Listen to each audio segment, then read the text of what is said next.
There we go. Yeah, welcome to Trajectory Labs. We are a nonprofit that provides support to AI safety researchers in Toronto. We think AI is going to be a pretty big deal. More details on the slide, and we are interested in doing what we can to help Toronto increase its contribution to solving the most important problems associated with AI. We do events here every Tuesday and Thursday, open to anyone as long as you register on Luma. And if you need to go to the washrooms, just outside the glass doors. That's just about it. Streaming, yes, this is being streamed to YouTube. So if you do ask a question, your voice may be on the recording. If you are private about that kind of thing, you can just write down a question, have the person next to you ask it, or find some other solution. And yeah, in the future, if you ever can't attend in person, just check us out online. Without further ado, I'm excited to introduce Giles, with whom I've been co-organizing this meetup for a while, and he's going to take us through today's topic of can AI align AI? Big round of applause. Thank you, everyone. So can AI align AI? Why do we care? We'll go into the idea of superintelligence and why this is special and what it might mean. We'll go into the idea of self-reinforcing progress and why that's important to AI, why it's important to aligning AI. We'll talk about various techniques that make use of AI to align another AI. And then the idea of alignment research itself being driven by AI systems and who's looking into that, what might be some of the issues to do with that. And reasons to be skeptical of this whole endeavor as well. Yeah, and at any point, if you have a sort of clarifying factual type question, feel free to put your hand up. And if you want more sort of discussion focused questions, maybe wait to the end to make sure that the content gets covered by the talk. Yeah, otherwise I'll carry on. So you probably heard the term superintelligence already. If you come to our talks, you will have, and if you have been reading the tech press, because various people are using it as a buzzword. And what do they mean? So we've got OpenAI here, we've got Meta, and we've got Safe Superintelligence Inc., who we sort of still know very little about. They're deliberately secretive. And yeah, what might they mean by superintelligence? What might they not mean? What would count as just like a hype use of that word? What would count as a valid use of that word? Yeah. So obviously it's a kind of AI because superintelligence implies significantly greater than human intelligence. Humans probably we're not going to augment our own intelligence like to that degree. So superintelligence, we're sort of just talking about AI here. And I've got 4 blobs for like different levels of AI general intelligence. So from yesteryear, machine learning, we'll remember that, good old-fashioned machine learning. Very useful technology, has many applications, image processing, sort of image classification, recognition, various things you can do with text, various things you can do with all kinds of different applications. But each particular application is narrow. You sort of need to design your software around what you're trying to do, what the machine learning is good at, what it's bad at. In the last 5 years, of course, generative AI. This is probably why most of you are here, this particular hype cycle. But it's not, my view is it's not just a hype cycle, it's like going to be here to stay. And even if it were to plateau at this kind of level, and not advance significantly beyond, GPT-5 that was released today or whatever, I think it would still count as one of these general purpose technologies. And this is a term from economics, and it sounds kind of vague, like, okay, it's general purpose, you can use it for lots of things. But this term is often used somewhat prescriptively to mean basically general purpose technologies that are also a really big deal. So like the car, the aeroplane, the internet, computers themselves. Yeah, those are the sorts of things we're talking about for general purpose technology, things you're likely to encounter sort of potentially multiple times in your everyday life, multiple times a day in your everyday life. And yeah, each of those technologies that I mentioned has like applications all throughout the economy. And if generative AI really turns out to be one of these, it's going to be already quite a big deal.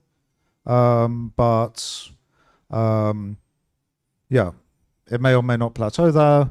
The reason like it's not necessarily as significant as the car or the aeroplane at the moment today is just because it takes time for these kind of things to be fully integrated into the economy, like with generative AI, like chatbots, agents, that kind of thing. Integrating into your business is still a lot of work, so it's not going to like just happen overnight.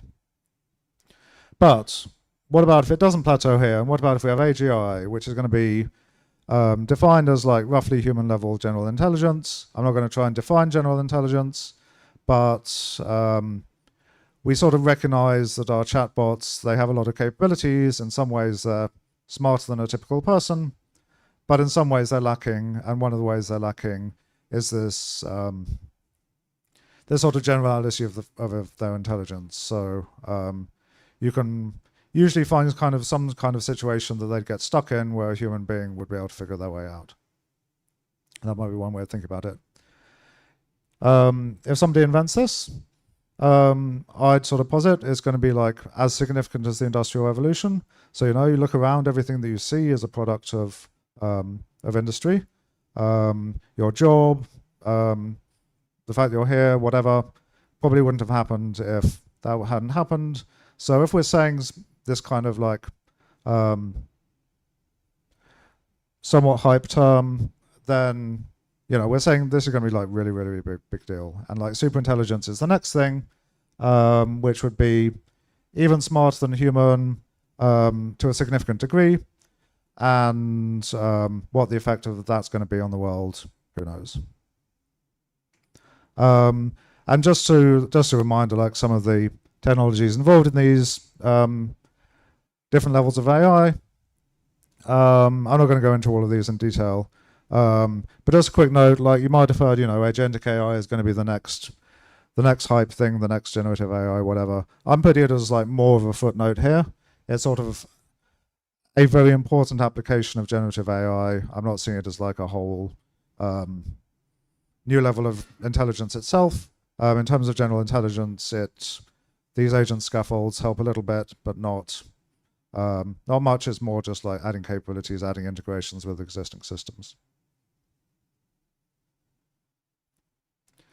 So, self-reinforcing progress. You have a technology, it's invented on the left here. And no matter what this technology is, the first time that you invent one, it's probably not going to be very good, or it's not going to be as good as it's going to get.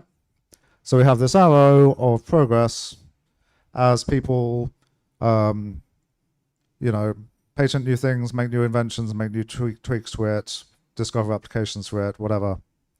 It gets better over time.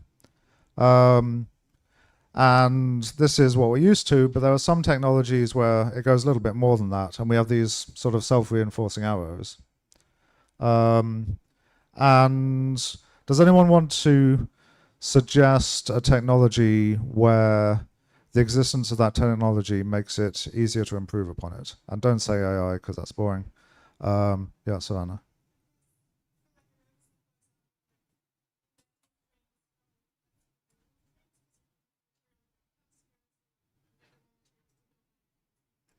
Okay, so maybe trains or like sort of different kinds of transport in general, like help you develop the next version better because you can move around the materials to in order to build the next kind of train. Yeah, I think that's definitely the sort of thing we're looking for here. Yeah. So sort of similarly in that sort of industrialization vein, there's fossil fuels. So like you need to dig them out of the ground, and in order to do that, you need sort of machinery, and if that machinery is itself powered by fossil fuels, you can get out more of them out of the ground. This is sort of coal and oil, and also like again transporting them around. Like we use vehicles themselves powered by fossil fuels to transport the fossil fuels. Yeah, and so this is sort of more in terms of the more rather than the better, but it definitely does self-reinforce. Computers, you can probably think of lots of examples of where computers are used to design them or like build computer systems better. So like compilers, the software that runs on computers, you don't have to sit down there and just write machine code. We got computer systems to help us. Like chip design and layouts, those all computer tools. Basically sort of end to end, like it's the design of computers is itself computerized, and computer systems is computerized. And of course, I got AI on there because we know that like at the big AI labs, they're using their own tools and agents to design the next generation of their models. This is a phenomenon I'm calling eating your own dog food or drinking your own champagne. You might have heard those terms before. It came about, I think, in the software industry. And there are examples of that which are not bleeding edge, where you're just making a product, you use it yourself just to like enforce the quality or so on. What I'm talking about here is just the cutting edge technologies. And if the company that is making it is also using it, then that can really, and also using it to like build the next one, that can really like accelerate the process because that company is going to be most intimately aware of how the product works, how it's designed, its sort of strengths and weaknesses, and yeah, you can get faster self-reinforcing progress, I think, if it's all in-house. Although like distributing it throughout the economy is like important as well. So, does this concept sort of make sense to everyone? Yeah, I don't need to go into this. This was just an example of like self-reinforcing progress sort of kept in-house with the design of the first ARM processor from my hometown in Cambridge. And yeah, they used it to design its own memory controller and to design the ARM2 and everything. Yeah. So what do these arrows look like in AI? I'm putting this at the beginning, like it doesn't mean it's going to stop. Like this little arrow, there are going to be more applications of it that we haven't seen yet. But machine learning and AI technologies can be used for sort of narrow tasks within AI, such as I'm giving kernel optimization as an example. You have your GPU kernels. They're the little like programs that run on the GPU and do arithmetic operations or like multiply a bunch of matrices together or like do all the sort of low level arithmetic and whatever that like powers your machine learning models. And these themselves can be optimized, and AI and like generative AI as well can be used to help optimize them. But like the amount of self-reinforcing progress you're going to get from this is of course limited, because however much you optimize it, there's going to be some theoretical limit as to how fast it can go. So this on its own is not going to lead to any kind of like big exponential craziness, but like it's worth bearing in mind that it happens. There might be other examples that are like a little bit more significant. But like then if we think about using LLMs as research assistants, which people of course are already doing within AI and elsewhere, this sort of feels a little bit more general, a little bit more like you can get a little bit more info out of this one. And then if you think ahead to like more fully autonomous agents, maybe not quite there yet, getting there, everyone's hype about it. If you could just like give them little research tasks and then come back in a couple of days and they've done it, that might like change the game a bit more. Is again using AI to develop AI. And then sort of the end game of that would be what happens if the humans are barely involved at all. They just like set the whole process going. Yeah. So a little bit scary potentially, but the main takeaway from this slide is like safety needs to keep up. So the AI capability researchers are going to be doing this. Difficult to stop people from doing this. And if you're interested in safety, you either need to be doing it as well or find some other way to keep up with the sort of really fast progress that's happening in capabilities now. So that's sort of the intro about self-reinforcing progress and like superintelligence. Everyone's good with it? Yeah. Okay, so the first kind of AI, accelerating AI that I'm talking about is, I've got a load of squares on this slide, that's awful. Okay, just imagine that instead of a square, there was a human being. Because for whatever reason, the emoji doesn't load on this particular machine. The squares are human beings, the robots are AIs, and the arrows are like stuff causing other stuff. The process starts off with a theorist who's a human being. They need to design some kind of safety protocol. And this might be at the training stage, it might be at inference, it might be like some interpretability thing, whatever it is. The theorist is going to publish a paper that says like, hey, here's a thing you can do. But like this is still at the theory stage, we don't know if it's going to work. So you want to validate it, and you have another person who is going to do some experiments. Now these little AI guys are shown as smaller, where sort of size represents either physical size in terms of parameters or capabilities. Because often to validate this protocol, you might need to scale it down for various reasons. Either the big guy you're going to train doesn't exist yet, it's too expensive, there might be other problems with it.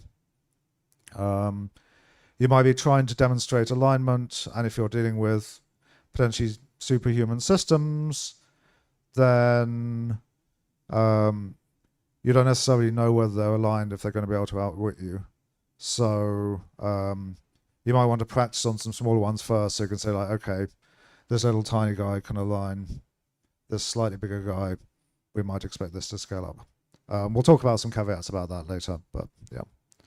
And then finally, if this all gets the green light, then it moves on to the sort of product team, the engineering team, who are going to implement this process in production. So they're actually training a system, and they're going to use whatever protocol was developed. Now I've shown it as like this person like talking to a couple of AIs. What this means is like different depending on the protocol. The theorist will decide that. But the basic idea here is like you have the theory, you have the validation, and then you have the if it turns out to be a really, really good protocol, a really good like really helps with alignment for whatever reason, like OLHF or constitutional AI are good examples. Actually put into practice, then it'll be put into practice. And of course you notice that like we're using AI to at some point in this protocol, not just to train this guy, but also like at some other stage. So this is like a general framework for that. Here are some more specific examples. Some of them are still quite general agendas and I cover a lot of different things, but I'm going to stay on this slide for some time, so don't worry if you haven't absorbed it all straight away. So one big problem with alignment is this idea of providing some kind of training signal or some kind of reward signal. You've got a system, it's probably got like really great capabilities, you don't know if it's going to be aligned, and so you need to provide it with data with like, this is how you're supposed to behave, this is how you're not supposed to behave. And this is fine at the moment, we can sort of look at an AI's output and say, is this good or is it bad? Because we know what it's up to, we understand the kinds of problems that it's trying to solve. This is getting like less true recently because like they have pretty advanced capabilities in math and like, you know, science and whatever. If someone gives me it's correct or not, but like if you give me chemistry or physics, I'll have like, and it's like sort of PhD level, then I'm not going to have really no idea. So we're sort of already at the stage you need sometimes specialist humans to do this kind of oversight. And we also need to kind of amplify the signal that the humans provide. So that's what our LHF is about. It's basically saying you only have like a certain number of data points that you can give. How do you get the best use out of that? Because traditional reinforcement learning requires lots and lots and lots of data. Going to be too expensive to get that from humans.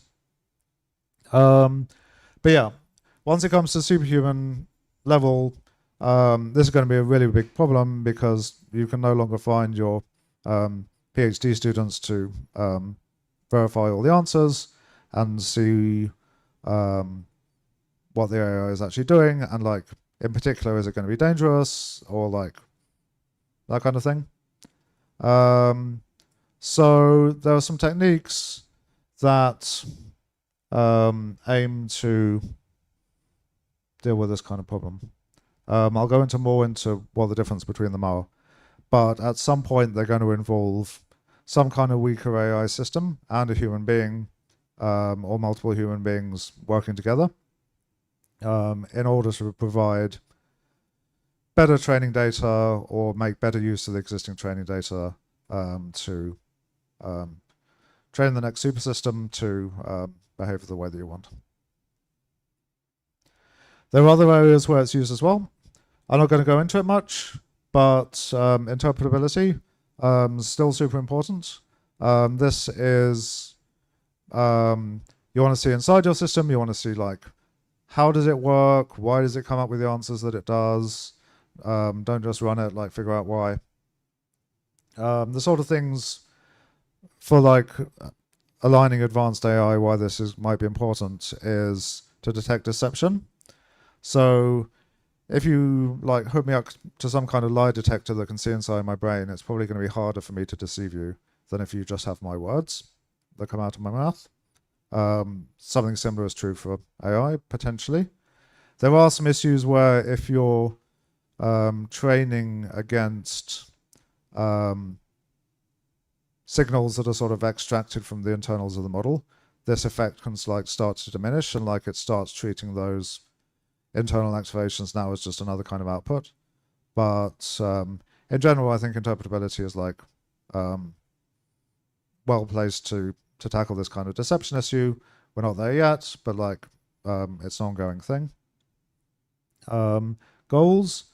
So if we have some idea about what it means to have a goal as a model, so if you tell it to do something and like it's an agent, like it'll go off and do something, will it be the thing that you asked? Will it have its own goals? What does that even mean? How would we detect that? Why might it form goals? So like maybe some developmental interpretability as well. This is all sounding very, very hard. And this is where the automation comes in, that like you want to be able to do lots of little experiments as to like, oh, hey, we think there might be some circuit here that does some kind of thing. We can't be bothered to do it manually, but like if there's enough of these, we can start automating it. We can start applying AI to it to get that interpretability. Yeah, and steering as well. This is just if you've identified some kind of activation that's important, you can steer the model more in that direction. Yeah. The getting useful work out of misaligned AI. So this is usually at inference time.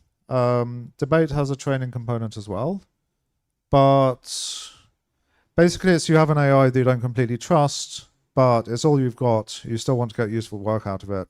What can you do? There are a few techniques about that.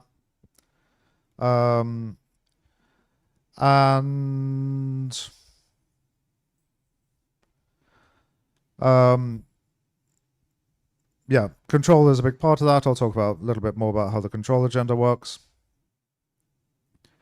And yeah, validation. So we mentioned on the previous slide that validation is going to be important. And there are whole sort of techniques and like areas of research that are just about like how to validate other parts of AI safety, other kinds of protocol. You might have heard of sandwiching. This is actually, I'll explain this one first because it's a little bit easier. This one doesn't really have a name. I'm a little bit confused about the term weak to strong generalization and whether it refers to this or whether it refers to this. The paper introduces basically both concepts at the same time. I think weak to strong generalization means at the point where we have a superhuman AI and we have a human who has who's trying to provide training data, and like the training data is going to be imperfect because the human will make mistakes. What kind of approaches can be used to still train that superhuman AI correctly? And as part of that, you want to validate these approaches, and the validation method that they suggest is to basically take a current generation language model, GPT-5, say, and then a previous one, GPT-2, GPT-3, something that's kind of considered kind of dumb these days. And can you use the training signal that's generated from the dumb one to train the smarter one? And can you, if you do that, like how much performance will you lose from doing that? This only makes sense as a validation approach. In production, there's no reason why you'd want to use the dumber model, but like you kind of have to for this just to have that sort of simulate the step up. Now, there's a big caveat here that intelligence isn't really like height, in that firstly, there's no like clear definition of like you're twice as intelligent. And secondly, even if there was, it's not clear that a system that's like at 50% intelligence talking to one that's 100% intelligence, whether the dynamics are going to be the sort of analogous to one that's at 100% intelligence talking to one that's 200%. There might be new kinds of phenomena that emerge. Particularly once you get to beyond superhuman level. And these kind of validation experiments are not going to bear that out. And like everyone knows this, and people are scratching their head trying to figure out what to do about it. Sandwiching is a sort of related technique where you have, you want to model, well, you have your AI system that you're trying to train. You have a human who does not have access to some particular part of knowledge, and you have another human who does, and the human who does is able to validate the model's output and say like, okay, is it actually giving the right answers or not? The human who doesn't have the knowledge is like the lower side of the sandwich, and they are the one trying to train it. So you deliberately like hide this knowledge from them, and this is supposed to be again analogous to intelligence. Again, the analogy doesn't quite hold because knowledge and intelligence aren't the same thing, but it's still, you have an entity, in this case a person, who is like at the lower level trying to train the system that might be a step up above them in terms of like having access to this knowledge that they don't have, and then you need like the other side of the sandwich just to be able to validate it at the end. Red teaming safety techniques. So there are different kinds of red teaming. Like we're not just talking about sort of trying to find jailbreaks or something here. We're talking about like actually red teaming the safety techniques. So this is a big part of the control agenda. And it means you have some safety technique and you want to try and break the actual safety techniques. You're not trying to break the model, you're trying to break the technique. And this can mean substituting models for known misaligned ones. I put this model organisms in parentheses. I wasn't completely sure if this fits on the slide because like model organisms are misaligned and must use for other things as well. But yeah, you might substitute known misaligned models, or you might even not use models at all. You might just do pen and paper experiments and say like, okay, supposing the model does this kind of thing, does your safety technique handle it? Use loss and control, used a lot maybe in some of the other techniques as well. Yeah. Are there any questions about any of that? Yeah.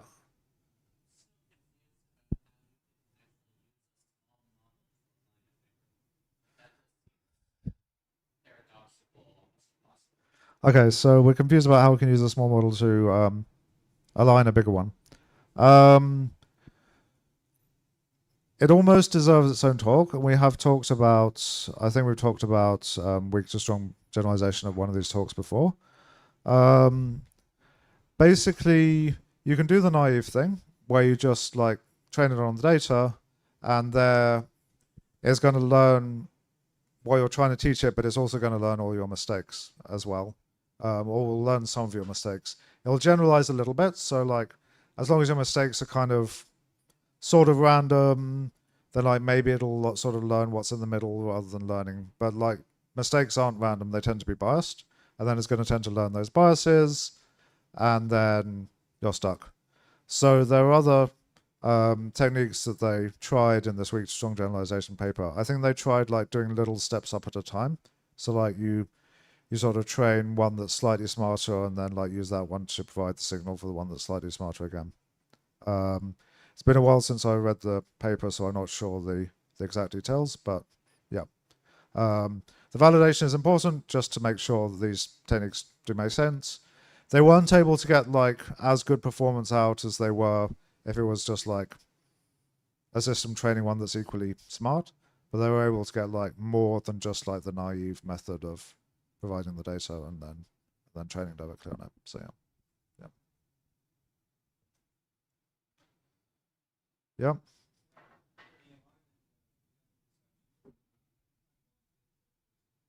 Yep.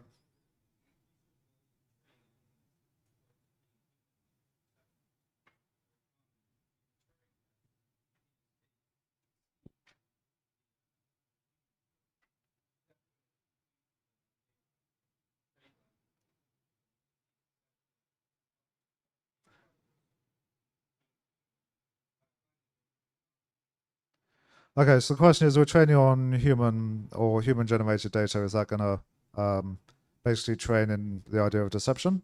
I think the answer is yes. Like if we're talking about the pre-training stage, it's usually given access to like some huge corpus of text. There's going to be like people deceiving other people in there. It's going to like get a good idea about how deception works. And then usually there's the post-training, which sort of tries to tune that behavior out of it, but it's usually not 100% effective, and there's usually some deception left. And this might be a concern, particularly once you get to deceptive alignment, where it has enough of an idea about deception that it says like, okay, I want to be deceptive, but I want to like hide that I'm being deceptive even to like the people creating me. Like this is going to be a big problem, I think. Yeah. Yep.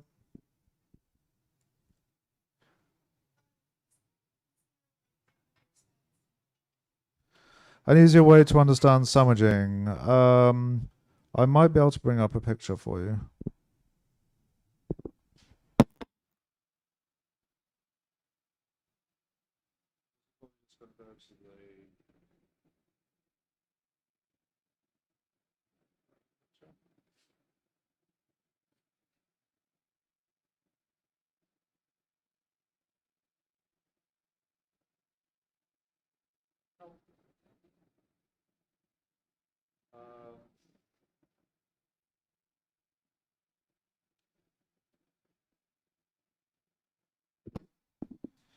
Yeah, so this was where it was first introduced. And it's saying, let me just make it a little bit bigger.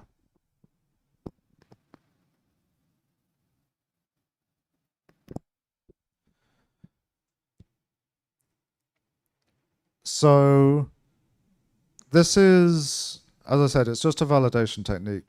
So this is not like real. It's just like testing that that protocols will work. And the idea is we've got two groups of humans. One of them is in some sense more capable than the other. So either there's more of them, better grades in school, they like have some specialist knowledge, or they have access to some resource that the other group doesn't. So there are examples where you have like in sort of debates and so on, where you have access to some story, some piece of fiction, and like you ask, they're debating questions about it, and like the human judge doesn't have access to the actual story, for example. In order to get that to work for the validation, you would need some other group of humans who does have access to the story, who's able to give the kind of ground truth answers, because otherwise, like, you can't really validate if you're just like completely working in the dark. So does that make sense? The less capable group of humans are the ones playing the role of the trying to teach the AI. And the more capable group of humans are only there for the validation step. They're trying to just like provide the ground truth labels as to like, okay, what behavior actually is the correct one, what answer is actually is the correct one, so you can like give it a score, give your protocol a score at the end. Does that make any sense? The model's performance doesn't have to be than human beings anyway, but like this is more like within a specific domain of interest. Does the system perform better or worse than the humans who trained it? Yeah. Does that answer? Okay.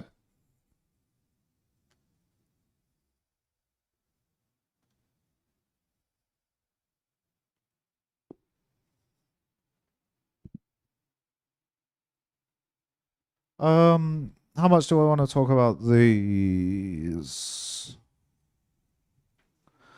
We're going to talk about them a bit.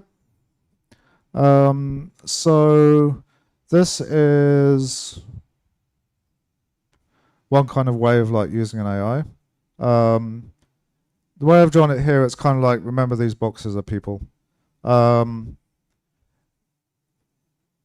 some sense, it's like kind of the most straightforward one. I'm sure there's subtleties that I've missed, but basically, if you have RLHF, you would just have the training sample, you'd have the person, and you'd have the model that you're trying to train.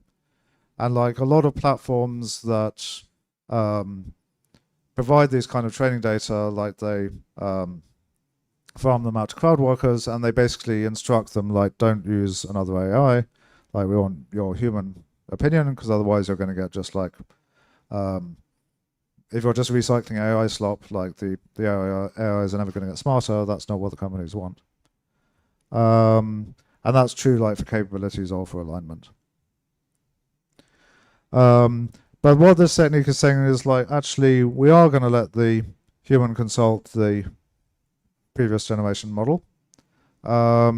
This is under the assumption that a human being who is like has access to an AI is going to be in some sense more capable of generating good answers than just the human being on their own. That's not the case if you're lazy. It's not the case maybe in some other theoretical cases. But like, it sort of makes sense, right? This is only going to scale to some kind of level, because you could imagine, if you imagine like the training sample is given to the AI first, and it says like, okay, human, like here's some like 10,000 line piece of code. You're not going to be able, you don't have time to read it all, but I'm going to like read it for you, and I'm going to say like, okay, this bit is interesting, like can you just take a look at this and like give me an opinion about this, and then like, okay, it goes back to this guy, and it says like, okay, you said that, okay, now I understand that a little bit better, and so on.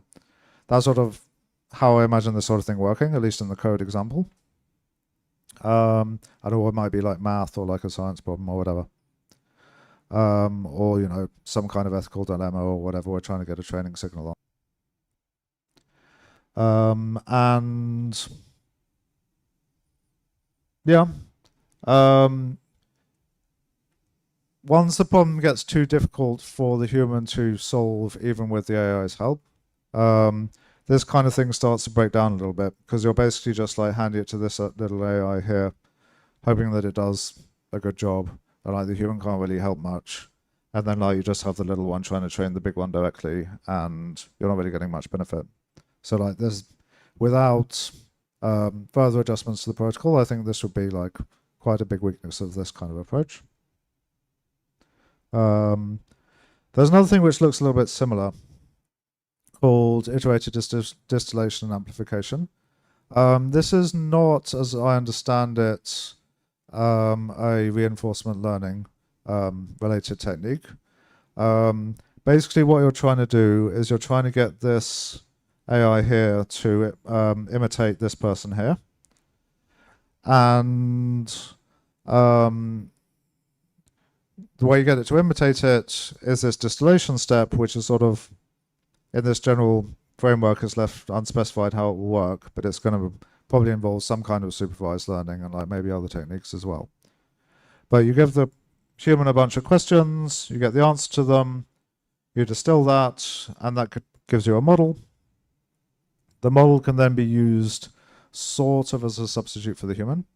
Not a very good one. It's going to be less capable, and there are questions about whether it's going to be well aligned or not. So this technique works a lot better if this distillation step actually preserves alignment, and it's not clear that that's necessarily going to be the case.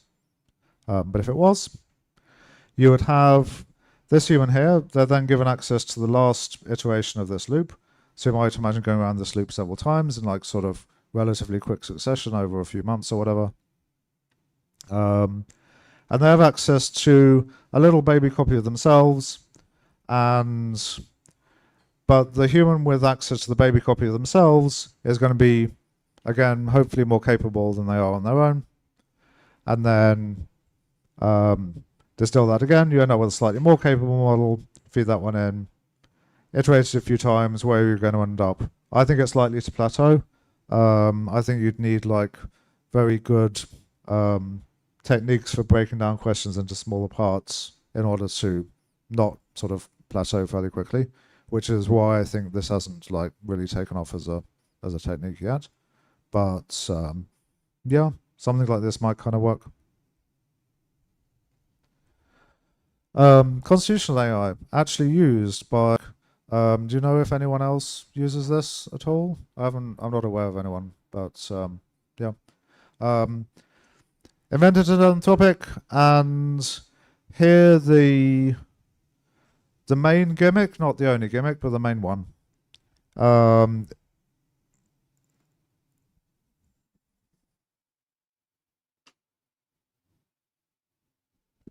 Okay, I don't know what happened there.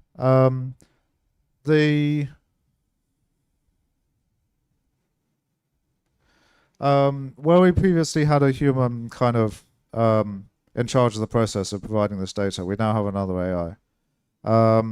It has to be a reasonably capable one, so that's why I've drawn it the same size. But it doesn't have to be like fully aligned. And this is, Anthropic's like paradigm for this is helpful, harmless, and honest. So there are basically three things that they're aiming for in their AI.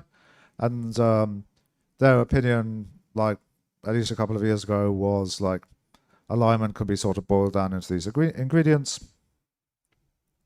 If you had a helpful only model, it would be very good at doing whatever you asked. It's not necessarily something they want to release. It's definitely not something they would want to release as a product, because people would find lots and lots of harmful applications of it, and they get really bad PR, and like problems would happen, and it would all generally be bad.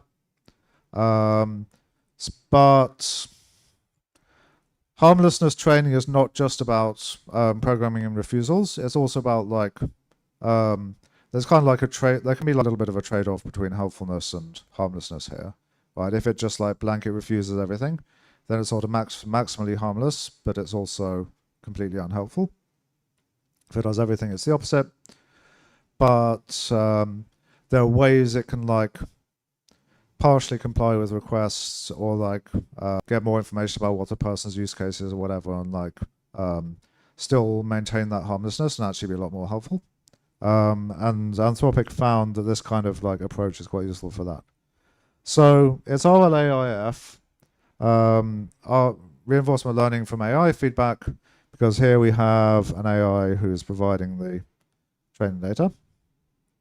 But it does it based on this constitution, which is just a little document that is made up of a number of clauses, and a clause is selected at random from the constitution, which is just basically written once by a team of presumably human beings.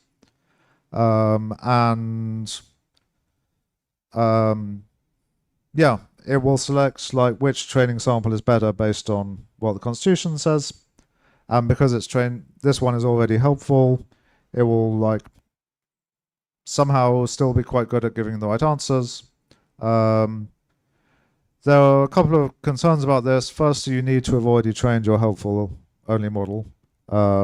If it's just like a base model, it's probably not going to be very good at this, a pre-trained model. So you need other techniques for that. And then also, if it's being like really sort of deceptive and sneaky and scheming, then yeah, it might be pretending to adhere to the constitution and like actually sort of subtly like introducing biases and problems into the training data. You really don't want that because the alignment of the model to begin with is a little bit questioned. That might be an issue with constitutional AI as we go on. Yeah. So am I understanding that partially aligned, or it's like it's programmed to just do what you say with no kind of like moral analysis, but then you give it its constitution to analyze, and that's what adds to the problem. Yep. So the helpful learning model will do what you say, kind of unquestioningly. It doesn't really necessarily, it might understand morals, but it doesn't see any reason to like follow them. And then the constitution says like, okay, here's what you should do, here's what you shouldn't do, based on these principles, and yeah, from that you train in the harmlessness. What?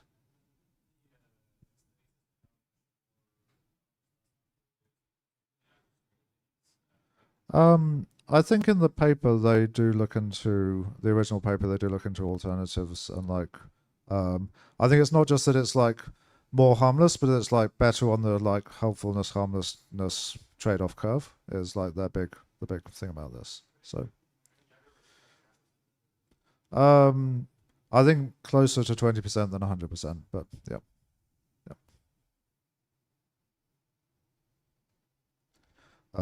Even that can like add up to a lot, but yeah. Okay, so getting useful work out. So control isn't just like one protocol, it's like a whole suite of protocols. It's like a whole sort of research agenda. So what happens in this box is like not really clearly defined on this slide, but basically you have a model, it's outputting stuff, which might be code, or it might be like a description of some action it wants to take in the world. If the code manages to get through this pipeline, it's going to be actually run, so hope that the code is going to be safe. And to do this, you have access to like this model who's untrusted. I should have labeled that untrusted as well. You have maybe a weaker trusted model, and then you have humans who are like more expensive, but also like generally trusted. And yeah, the question is, can you like somehow out of this mess of like different actors, develop a protocol that's going to work and give you like always safe code coming out?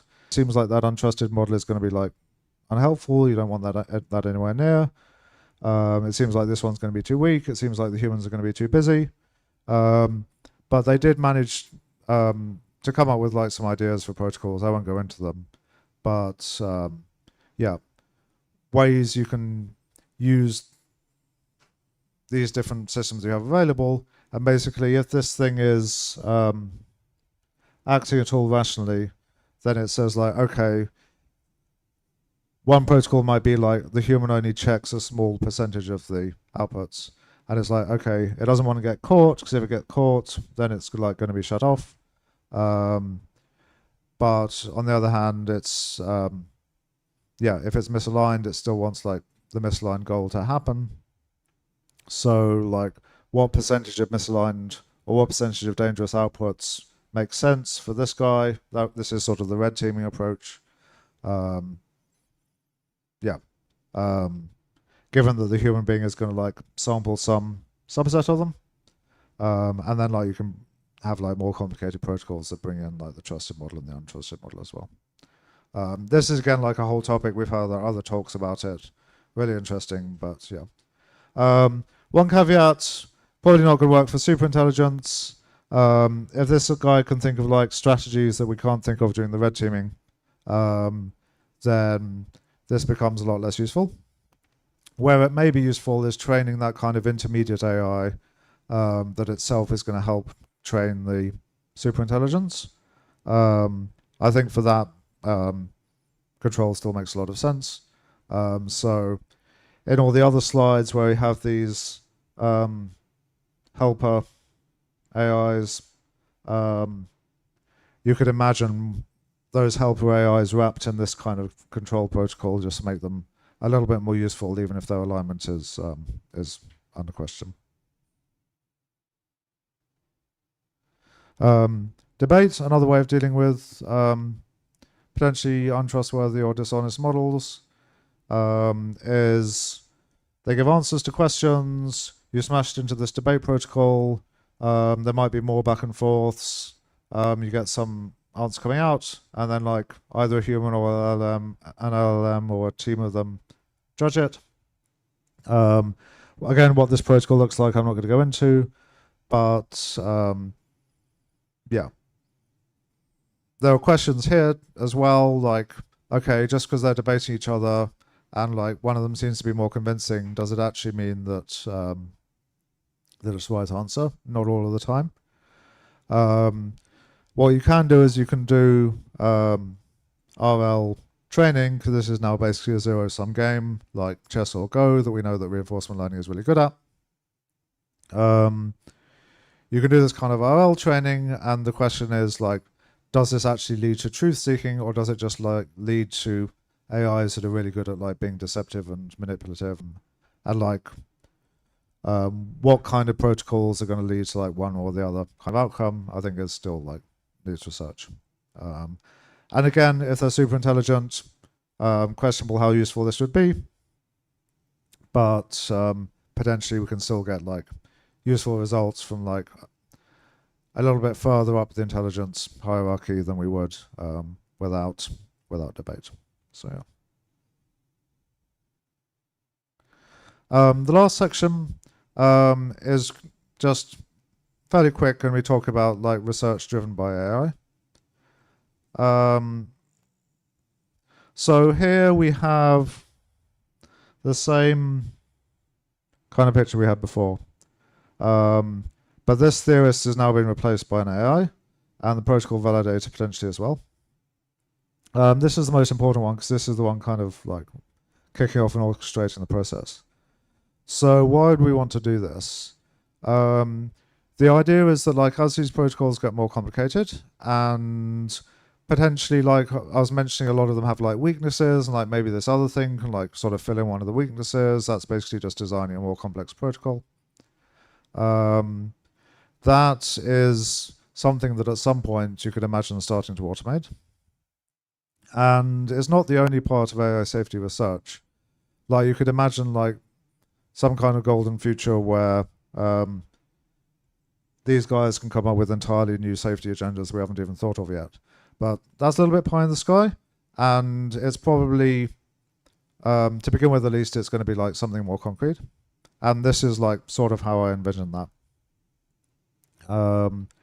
And like, because this protocol validator might be automatable as well, and like maybe this human being is like also just like you have a placeholder AI in there as well. Then you have like fully automated experiments, and you can like try a bunch of these protocols, see which ones work. You'd maybe need some automated red teaming, which would be interesting as well. Yeah. So not much to this slide. It's basically just like, yeah, what if this guy was an AI? But the question is like, anyone actually doing this? So my answer is that I don't think so, but there have been like people making noises in this kind of direction. A recent one, Law Zero, Joshua Bengio's org, is like they're interested in building a scientist AI. Now, a scientist AI is an example of something that's not a fully fledged AI agent, because there are safety concerns about AI agents that are able to take arbitrary actions in the world that maybe don't come up if you view it more as like a science module that is supposed to like observe the world and like help you answer like questions about it or that kind of thing, do science, but like doesn't actually do leadership left, and then the rest were disbanded. Jan, like when he moved to Anthropic and like claimed that the research was going to continue there. I haven't seen evidence of this. Does anyone else know? No.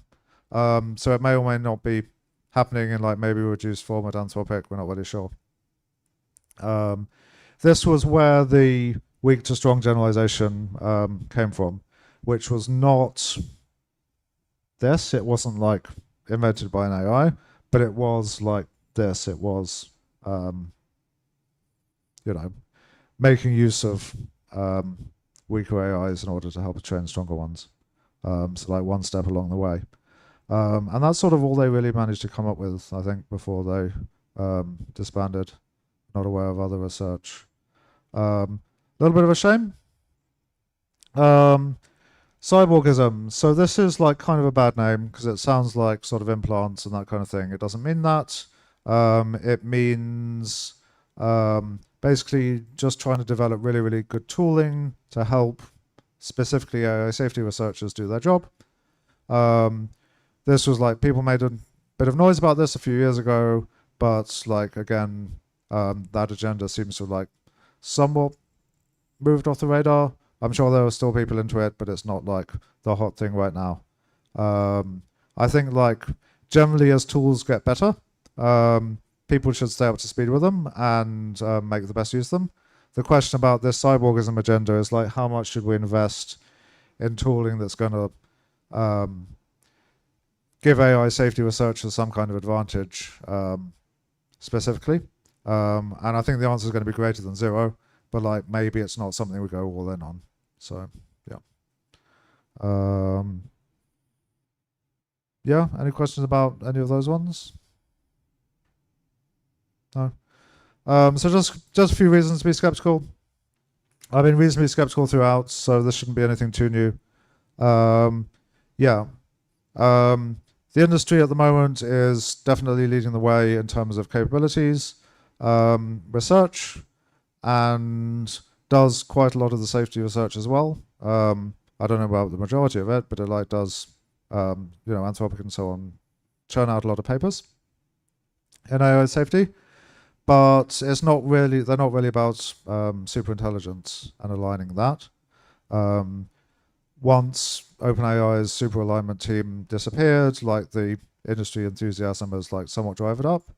There was a Safe Superintelligence organization that I mentioned at the beginning. Other than the fact that they've raised lots of money, we don't really know anything about them. So what their approach is, we don't know. And I'm sure they're under like a million NDAs and can't tell anyone. So yeah, between secrecy and like just a general lack of enthusiasm, that's kind of like a little bit disappointing. More like object level concerns. If any of the little AI figures in my diagrams are misaligned, and like in particular if they're situationally aware, so if they know what their role is in this entire process, then they might be able to say like, oh, okay, I have some goal, I know it's not aligned with my human creators, I'm going to like sort of adjust things, like also maybe collude with other instances of myself in the picture, or like with another AI in the picture. So between collusion, deceptive alignment, and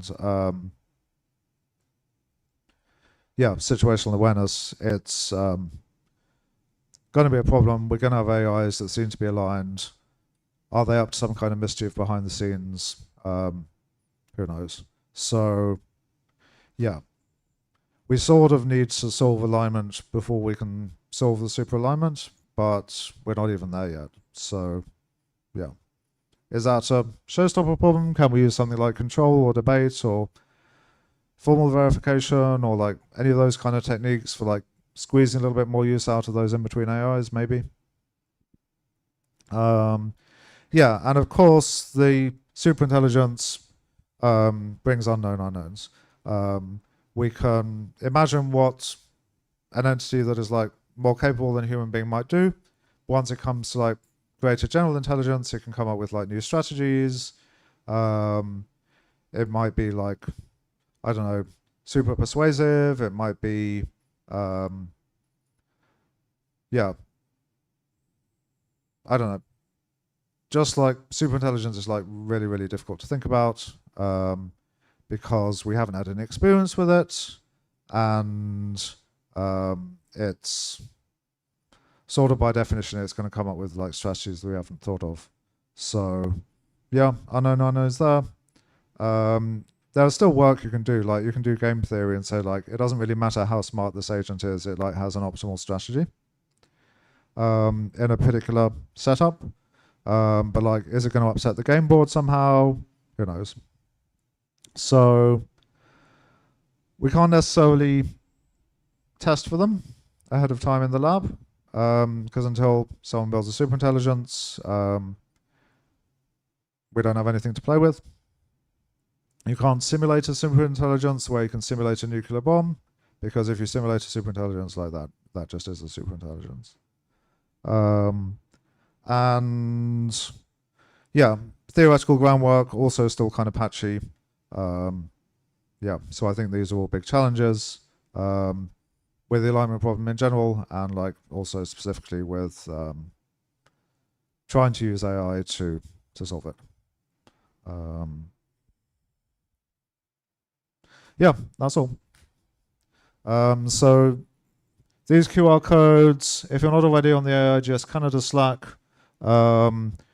we have White here to explain.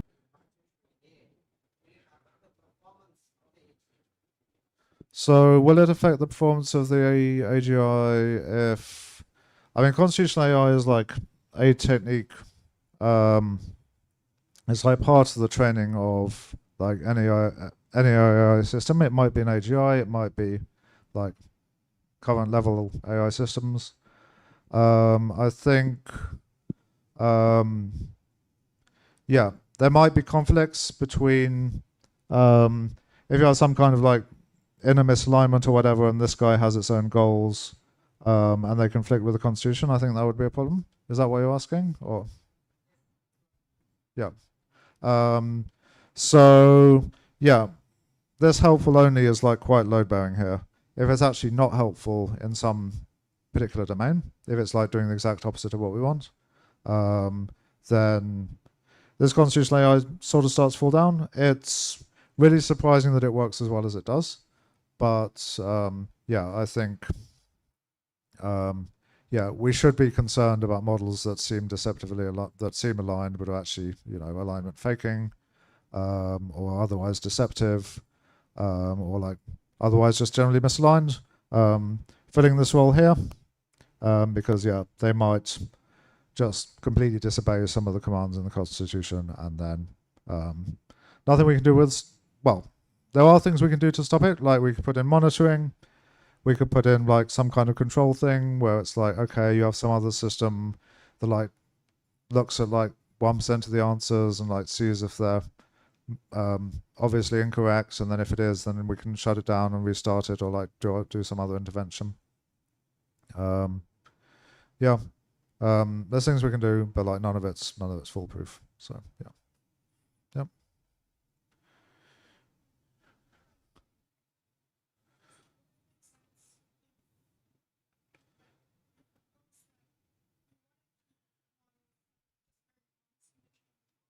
Mm-hmm.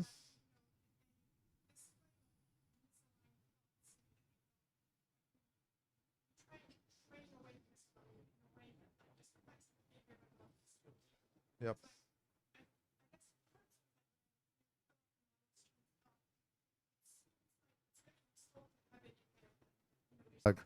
the less situational awareness it has about like the fact that its chain of thought is like an actual thing that we can read, the better positioned we are, because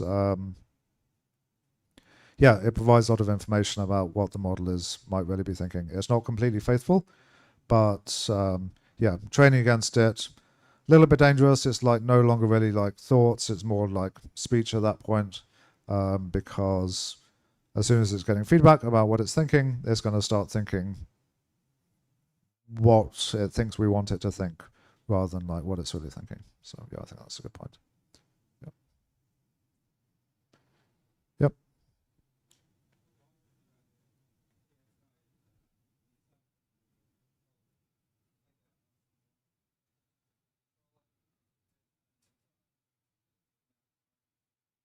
Yep.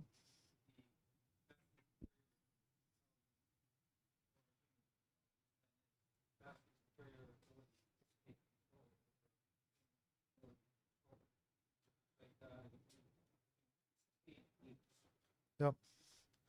So if we're talking about this kind of control, I don't think it'll work for superintelligence either. I think the superintelligence would be controlling us rather than vice versa.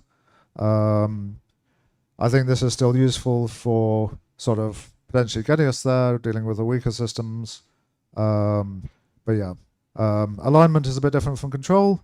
There are still philosophical problems with alignment as a concept, but basically if you assume there are some states of the world that are sort of good for humanity, good for human values, some that are worse, if you can get a superintelligence to inherently prefer those ones that we prefer,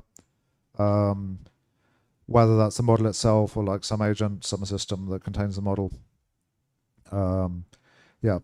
If the superintelligence system cares about the things we care about, then hopefully we won't be at odds with it. That's what we mean by alignment. Very difficult. How close does it have to be good enough? People disagree a lot about that. Is there some notion of like corrigibility where it's like maybe not quite aligned, but it also lets us sort of reprogram it? And is that compatible with superintelligence? People aren't really sure about that either. So, yeah. Yes.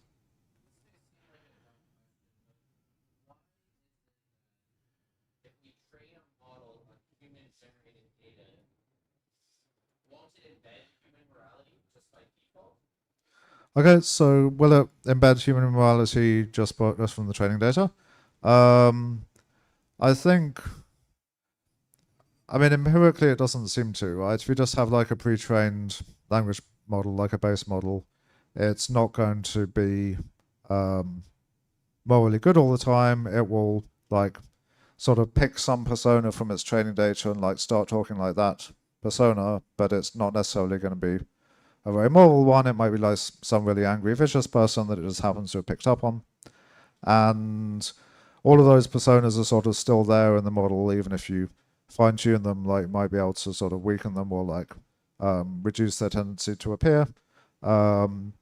But yeah, I think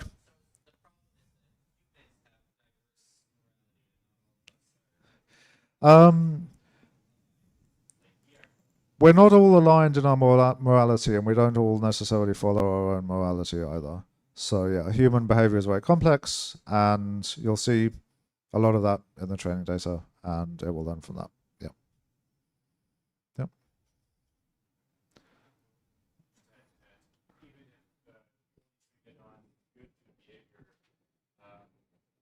Evolutionary pressure is the way we train the behaviors that emerge from or not the stream beyond sort of deprecation of changes in malfunctioning. If it so happens that the malfunctions are more capable than ones don't, then you have a malfunction measure.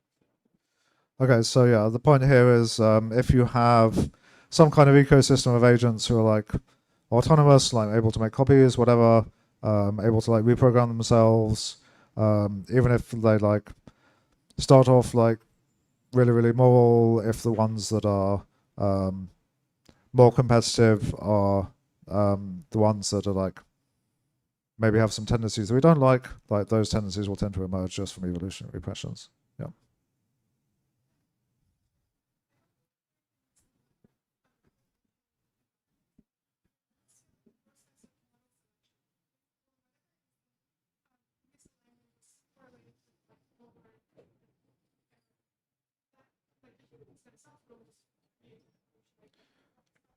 Yep.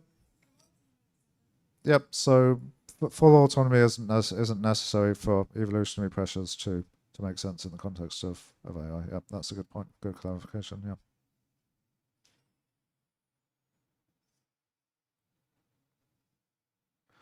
Okay. Anybody else?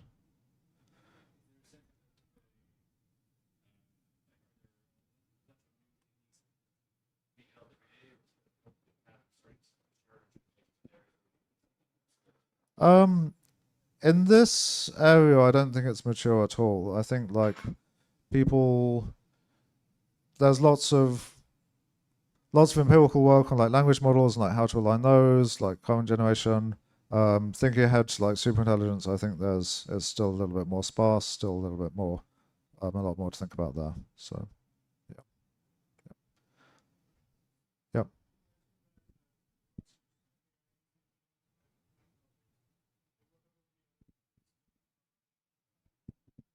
Okay, so the question is, what alignment techniques do the other model vendors use other than Anthropic? I mean, most people will be using some kind of RLHF and like probably other variants of like RLAIF where there's like AI providing the training signal as well. But I don't know the details. Like some of it is like proprietary secret source. Some of it I just haven't read up on. But yeah, I'm not sure. Does anyone else have like suggested answer to that? Like what techniques other people use in practice? No.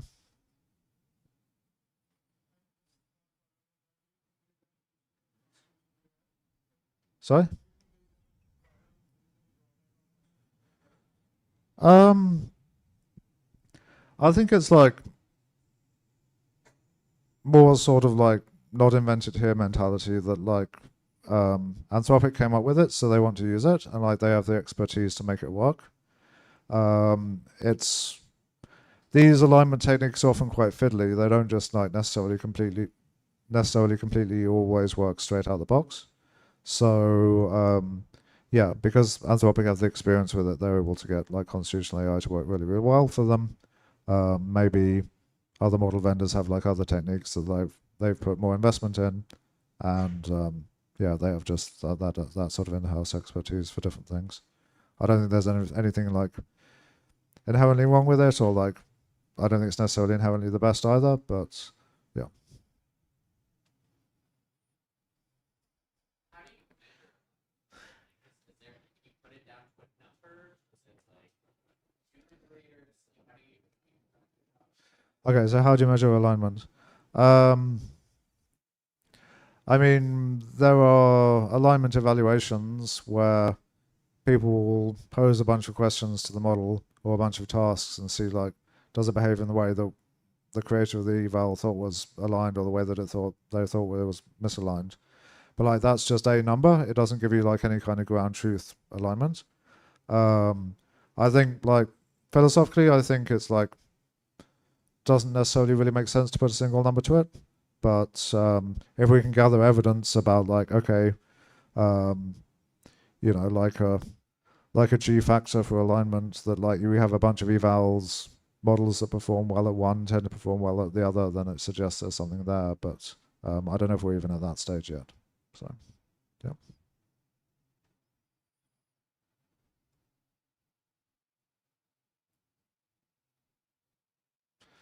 Cool. Thank you, everyone.